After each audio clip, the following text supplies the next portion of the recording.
राधा वल्लभ लाल की जय, श्री हरवंश चंद्र महाप्रभु की जय, गुरु जी महाराज की जय और सभी रसकाचार्यों की जय। मनशा सिंह और यहाँ उपस्थित सभी गणमान्य को मेरो यथा योग्य प्रणाम है। और ऐसो भजन पढ़ गयो है, शायद गलती से पिछली बार में कुछ कह गए हो और पंडित जी को अच्छा लग गया हो, तो पंडित जी ने ज्यादा कह दिया। तो हमारी कुछ मर्यादाएं हैं आर्यवल्लभ संप्रदाय, हम वाणी से बाहर ना रह सके, और जो हमारा रस है वो इतना है कि वो समझ रहे। तो हम कभी काल खंड ये गणनाओं में तो ना जा पाएंगे, पर जो बसंत की बात है, बसंत को मुझे आधे शब्द को तो अर्थ आ चुका हो बहुत समय से दिमाग में। ये एक तरह से वस्त्र है प्रकृति का, जो आवरण प्रकृति ग्रहण करती है, एक वस्त्र पहनती है, ये बसंत कहलाता है। हिंदी का एक शब्द है बसंत। और यहाँ पे जैसे जैन साहब ने कहा कि बसंत अनंत है, तो अगर इन दो शब्दों को मिलाएं तो कुछ विचार बनेगा कि बसंत को हम कैसे परिभाषित कर सकते हैं। जिसके वस्त्र अनंत हो उसको हम कैसे परिभाषित करेंगे। खैर, ये तो साहित्यिक बातें हैं, मैं भी प्रोफेसर हूँ पर जो रस की बात है, तो यहाँ पे जो संगोष्ठी रखी गई है, संदर्भ में रखा है वन बसंत, तो यहीं से प्रारंभ कर रहा हूँ मैं। जो वन की बात है, बसंत के आगे जो वन शब्द आया हुआ है, ये बड़ा ही अपने आप में समझने को विषय है। यहाँ पे हमारे दुर्गादास जी महाराज ने कहा है, बन है बाग सुहाग को, बन है बाग, बन नहीं है ये वृंदावन बाग है। और कौन कैसो है? सुहाग को, सुहागन है ये बाग, जहाँ में प्रिया प्रीतम नित्य है। बन है बाग सुहाग को। और या तो और आगे बढ़ाते हुए क्या कहना है कि केवल ये ऐसा ही सुहाग नहीं है, यहाँ पे हो क्या रोए, आनंद बरसत पुंज। और यहाँ पे जो आनंद बरस रो है वो थोड़ा बहुत नहीं, पुंज में, समूह में, एक आध बूंद छीटाना है। आनंद बरसत पुंज।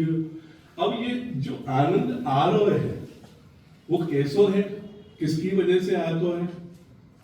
भाई ये भी तो समझने की बात है ना कि भी ये आनंद आ कैसे रहो है।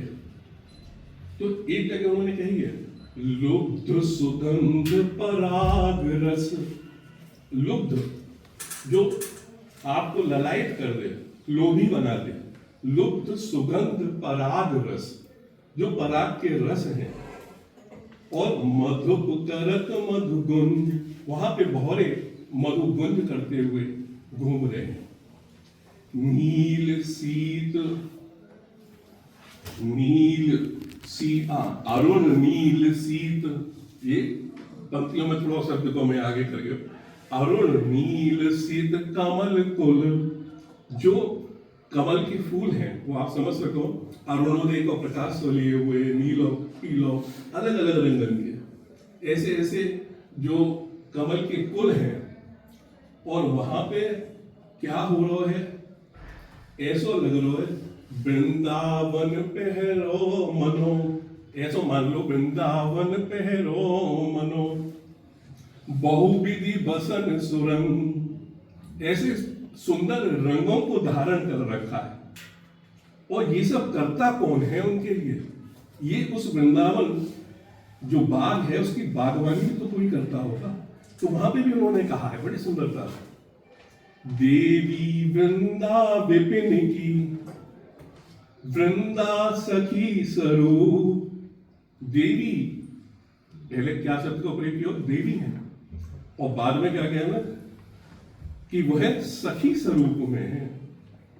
समझे बात सब जिए की, समझे बात सब जिए की, जो हृदय की बातें हैं। और रचना करत अनुप, और अनुपम से अनुपम रचना करती जाती है वहां पे। ऐसी वृंदा सखी को वहां पे कार्यक्रम निरंतर चले। ऐसो ही वृंदावन को भव्य प्रकाश में ये दुर्गाजी महाराज ने कहा है। वैसे मैं ज्यादा समय नहीं लूंगा, नहीं तो कहते हुए भाव में बहुत समय हो जाएगा। बताना है कैसी लगेगी बात पंडित जी को है, क्योंकि वृंदावन तो इतना आगे तक लिखा उन्होंने, जो वृंदावन सतलीला को है वहां में तो धरती को वर्णन किया है। हेममयी अवनी बनी रत्न खचित बहुरंग, और नाना प्रकार के रत्न खचे हुए हैं, उसमें जड़ाव का काम हो रखा है। रत्न खचित बहुरंग, और उसमें भी क्या चीज है, चित्रित चित्र विचित्र गति, और उन मणियों से भी चित्र बना रखे हैं। और उन चित्रों के अंदर क्या हो रहा है, चित्रित चित्र विचित्र गति, छवि की उठक तरंग। जब प्रिया प्रीतम वहां से निकलते हैं, उनकी नाना प्रकार की छवियों की जो तरंग वहां पे उठ के आ रही है। तो ये वृंदावन को हमारा तो यही मानना है कि यहाँ को कोई उपमा नहीं दी जा सके।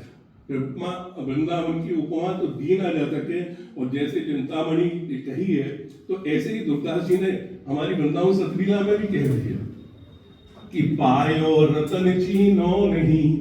जैसे कि कोई वृंदावन को जान के भी और ये देखे मूर्तिवान रूप में, तो पायो रतन चीनो नहीं, दीनो करते डार, और अपने हाथ से ही छोड़ दिया। और बाकी गति क्या बताई है, क्या गति हो गई, छाण विमल चिंतामणि कोड़िन कूलल चात। अब वो कोड़िन के लिए इधर उधर भटकता हो फिर, क्योंकि वृंदावन तो ऐसी जगह है जहां पे चारों तरफ प्रेम की धारा ही बह रही है। वृंदावन को एक है सदा एक रस मगन। वृंदावन को एक ऐसा स्वभाव है, 100 रस रह गए। हम 12 मासी नहीं कहेंगे या इस संख्या में नहीं लेके आएंगे। यहाँ पे प्रलय की भी पौन नहीं है, या फिर और लंबा हो जाएगा विषय। जहाँ पे भी दुर्गादास जी महाराज की 42 लीला में से बृहद 52 पुराण लीला आ गए, जहाँ में भृगु ऋषि ब्रह्मा जी के पास गए और उन्होंने पूछिए कि भाई आप ब्रज की गोपियन के चरण छुओ, ये क्या क्या करो, आप तो चारण वेदन के ज्ञाता। तो ये सब बखान करने को इतना समय न हो पाएगा, तो यही लिए मैं अपनी वाणी को यहीं पे विराम दे रहा हूँ। और सभी को मेरी जय जय श्री है।